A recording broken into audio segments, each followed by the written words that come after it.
friends. Today we're reading One Winter's Day. He's got soft, cozy little scarf and hat on. If you could feel it, you would love it. Little Hedgehog was making his bed for the winter when a sudden gust of wind blew him off his feet. It took hold of his cozy nest and tossed it high into the air.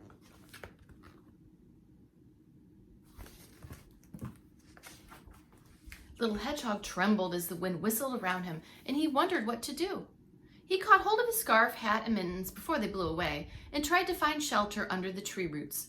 But wherever he went, the wind blew there as well. "I'll have to stay with Badger until the storm has gone," he said at last, pulling his woolly hat firmly over his prickles.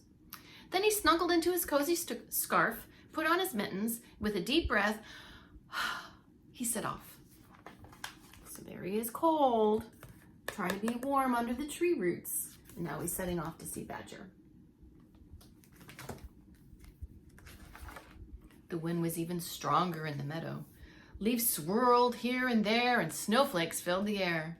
Little Hedgehog had not gone far when he bumped into a family of field mice, shivering in the long grass.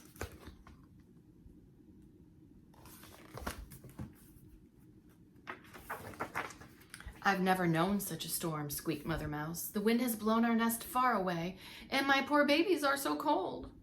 "My home has been blown away as well," said Little Hedgehog.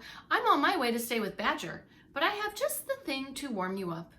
And he took off his woolly hat and gave it to the mice.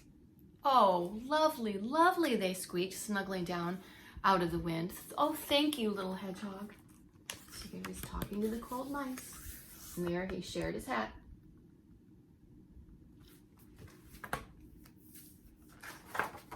Little Hedgehog tucked his nose inside his scarf and ran along beside the racing river. Otter was on the bank, huffing and puffing on his paws. "Hello, Otter," shouted Little Hedgehog. "What are you doing?" "Oh, hello, Hedgehog," replied Otter. "My fur coat keeps me warm, but my paws are freezing."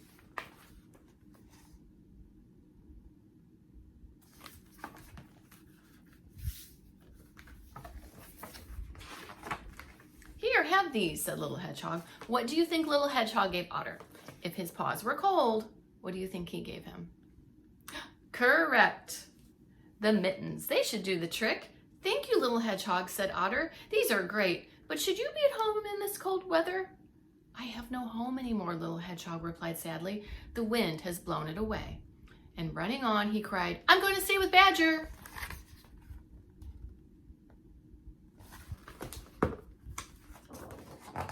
By the time Little Hedgehog reached the woods, the snow was getting deeper. On he struggled, picking his way between the snowdrifts. That means when the wind blows and it's snowing, there's places that the snow is higher because the wind blows it into a little pile, kind of like a pile of leaves. Picking his way between the drifts as the wind howled around him.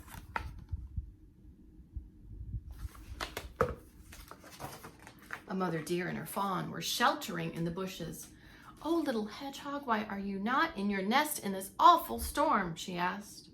So Little Hedgehog told the mother deer about his nest blowing away. But as he spoke, he saw that the little fawn was shaking with cold.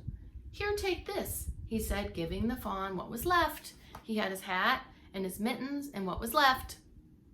His scarf. Good job. He gave the fawn his scarf. "How kind you are," said Mother Deer. "Oh, thank you, Little Hedgehog."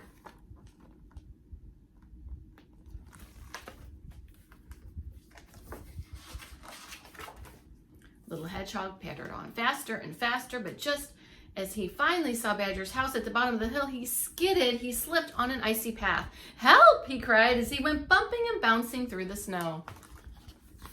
He rolled and rolled. See the whirls?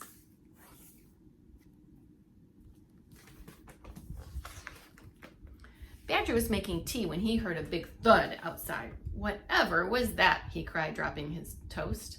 When he opened the door, a prickly snowball rolled in. "Gracious me," he said in surprise. "It's Little Hedgehog."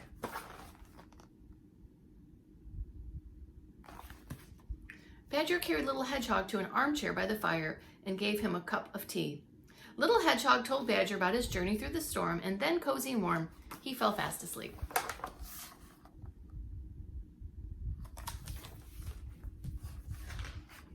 Little Hedgehog stayed with Badger until the storm had gone, and they walked to where his house had been. Little Hedgehog was very worried. How can I build a strong new nest if all the leaves and twigs have blown away and there's nothing left? I'll help you, said Badger kindly. We're nearly there now. Let me see down here. Surprise! Came the cry when they turned the corner. Little Hedgehog gasped with delight. The animals he'd met in the storm had made him the coziest nest he had ever seen. And when you see this, you're going to agree, because I agree. It's lovely. For the kindest hedgehog in the world, they all cried together. Here's his new house. I think he is the kindest hedgehog in the world. And we all say, the end.